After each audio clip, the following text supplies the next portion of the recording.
Well, it's a massive escalation that we are currently witnessing in West Asia, with the Iranians firing about 180 missiles. 99% of them were intercepted by the much-famed Iron Dome of Israel. Over the next couple of minutes, ladies and gentlemen, we're going to take you through every detail of this entire warfare that is currently ongoing, and also perhaps tell you how exactly would have India really responded if it was under a similar circumstances. Not to forget that we are also surrounded by hostile neighbors. But if a situation like that really comes up, how exactly will India really respond to that? On this edition, we're going to take you through all those details, but first, let's take you through the headlines we're tracking at this hour.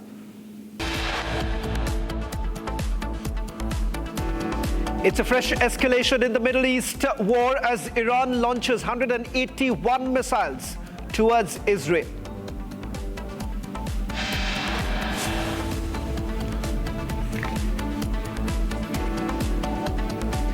Israeli air defense system shoots Iranian missiles down. Netanyahu warns of consequences.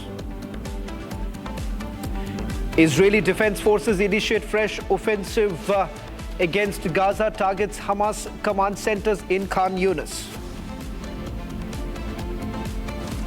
France sends military assets to Middle East. Meanwhile, United Nations Security Council calls for emergency meeting over Iran's attack today.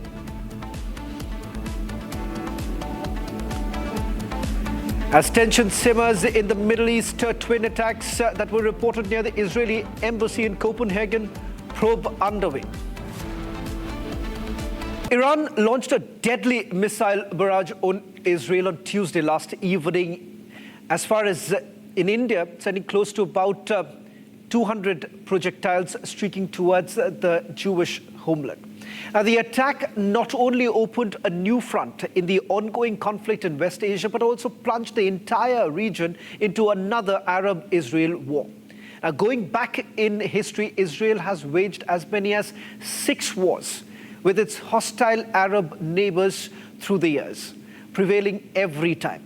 Now, with the world now staring at yet another war pitting Israel against the Arab states in West Asia, the terms of the historic US-brokered Abraham Accord of 13th August 2020, which were broadly aimed at dialing down the tension in West Asia while normalizing ties between the Jewish country and its Muslim neighborhood, lies completely tattered and frayed.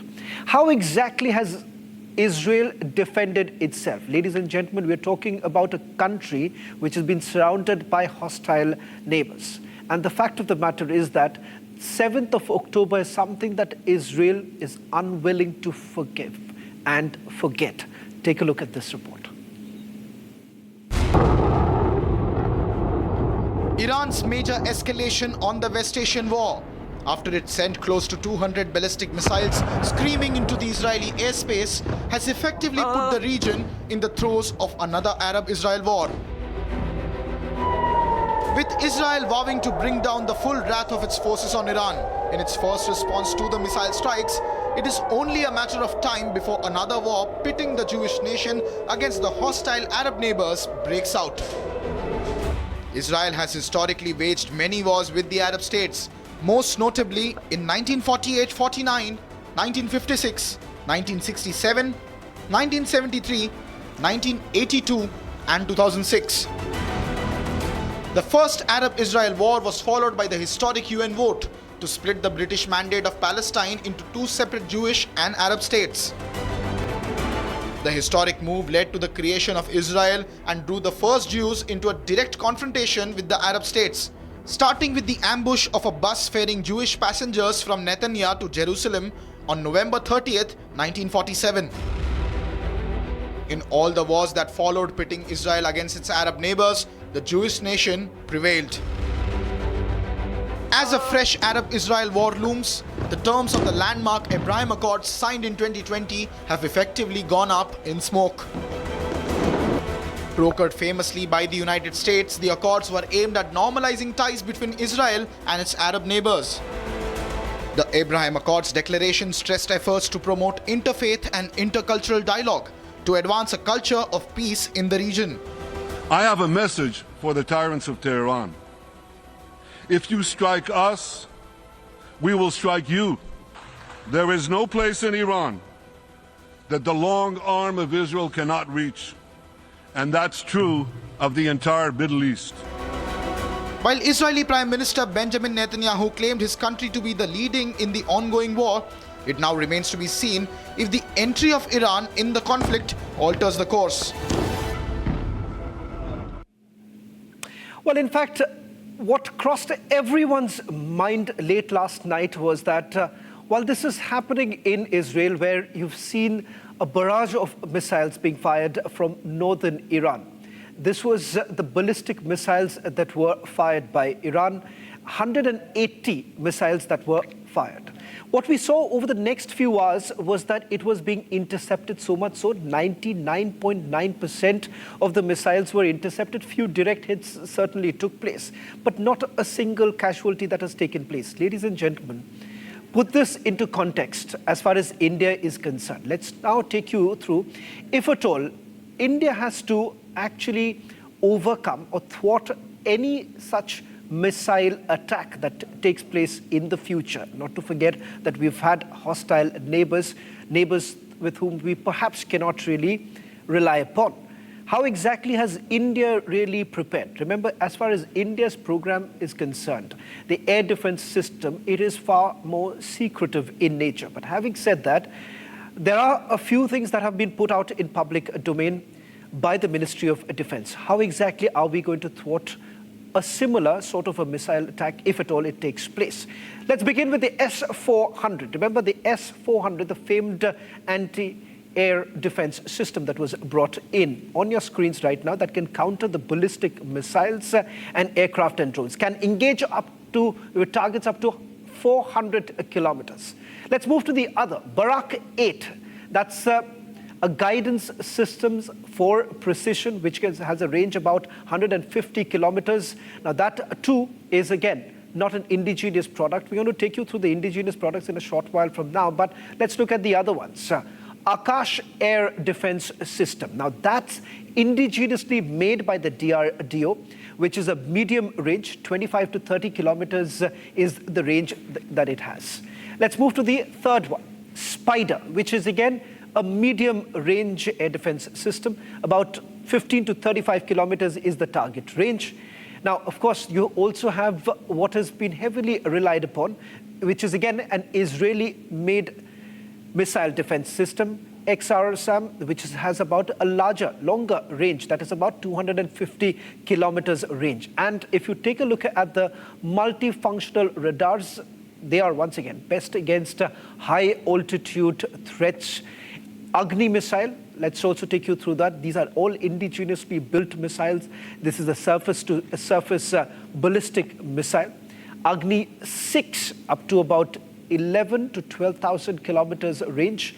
Then you also have the Prithvi missile. On your screens right now, the XRSAM that we have already. Let's move on to the others that have been built. The DRDO has built some of them. You have the BrahMos missile, which again, it's a medium range missile. And then you have the Ramjet operational L range up to 290 kilometers. Now, that's the exact air defense system that we have and the missiles that have been used by India. So if you look at it, it's wide varied. Now, many thought that it is only the Iron Dome that has been used by the Israelis. That's not the case.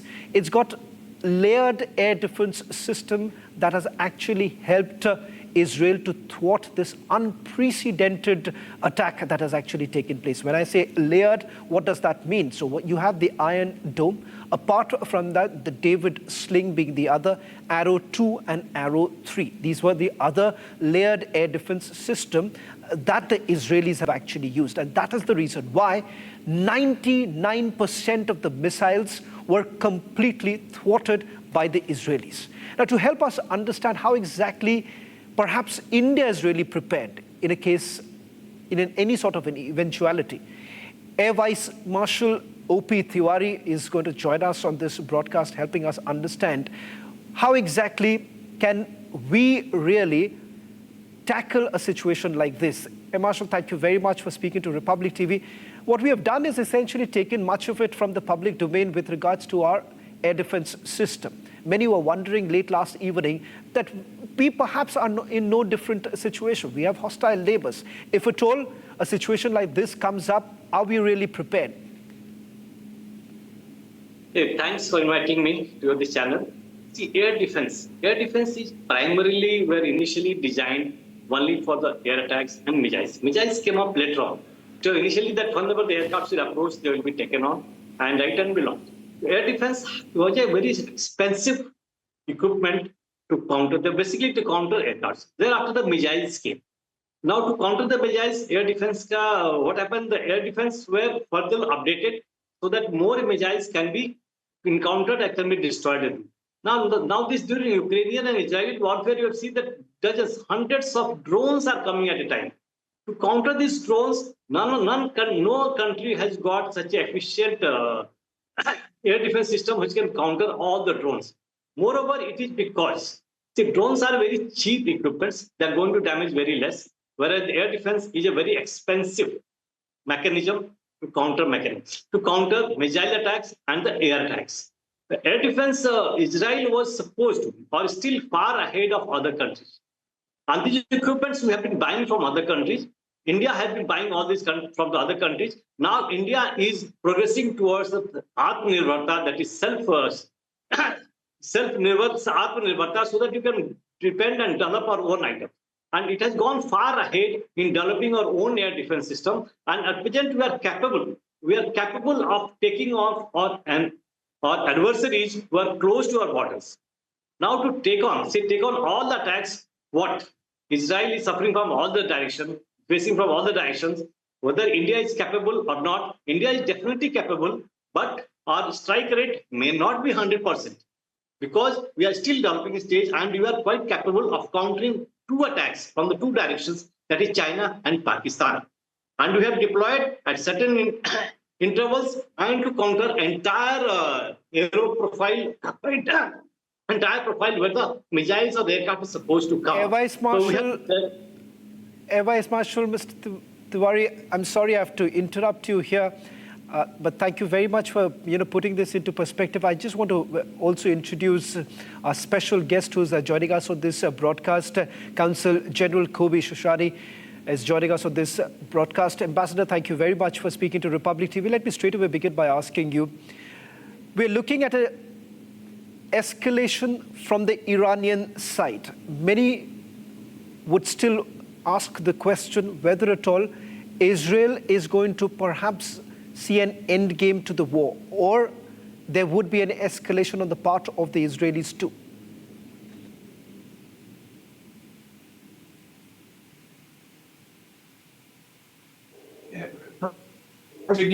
Yes, the connection is not the best, and I couldn't hear completely the question. Counsel General, if it helps you, I can repeat the question once again for you.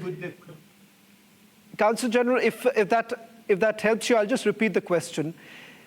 We've seen the kind of escalation, unprecedented but not unexpected. Iran perhaps was also seeing the kind of factionalism within. They had no other choice but to open fire.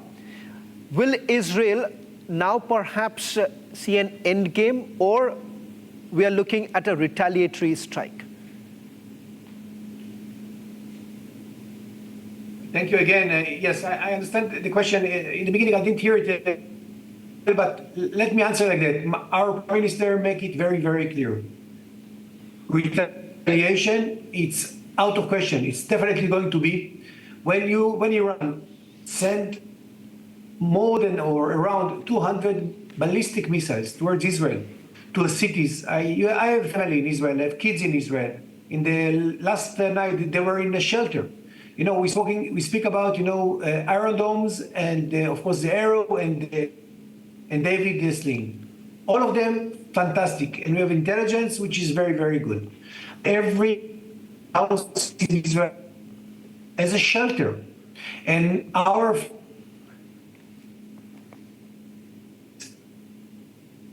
my family, myself, and this is something that Israel cannot live that in a way that you describe retaliation, and our Prime Minister make it in a will be. You say that retaliation perhaps is the necessity of the hour, but having said that, do you see the axis of resistance perhaps becoming a formidable bloc right now, with Russia perhaps also getting into this entire matter, extending this kind of support to Lebanon as well as Iran? Do you believe that is going to change the equation?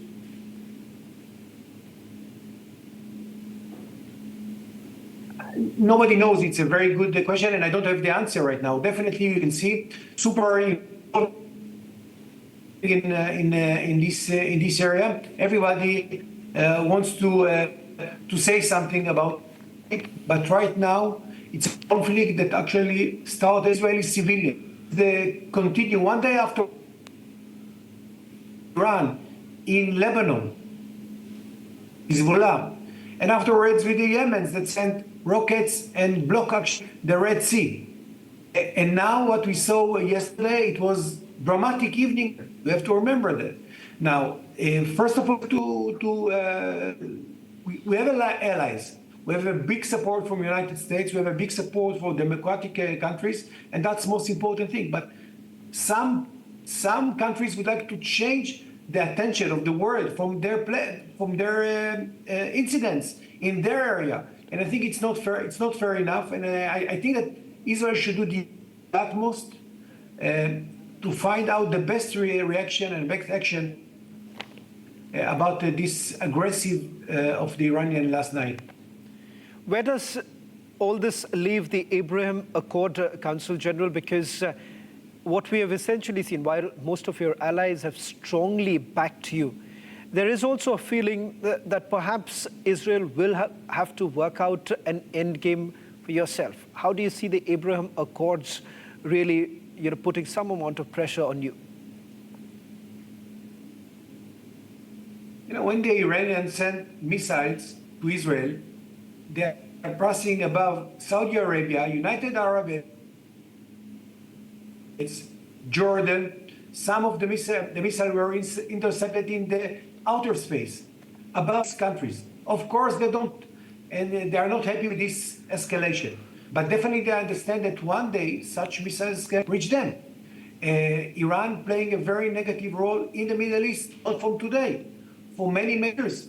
And I don't even want to think about the idea when there will be a nuclear with a new capability. What's going to be the next step? Then Israel has to reevaluate everything. And of course, what we did in Gaza, what we did in Lebanon in the last month, what we're doing right now in Yemen, it's part of it. Well, thank you very much, Ambassador, for joining us on this broadcast as we continue with our coverage from Israel, Iran, as well as Lebanon.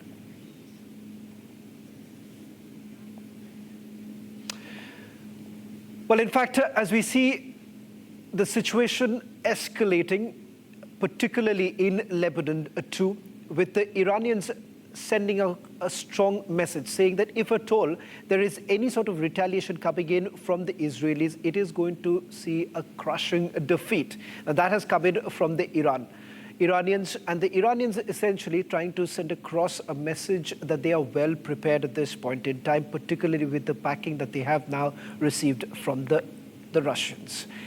On This Is Exclusive, tonight we are going to get you a 3-city report as to what exactly is the situation on the ground.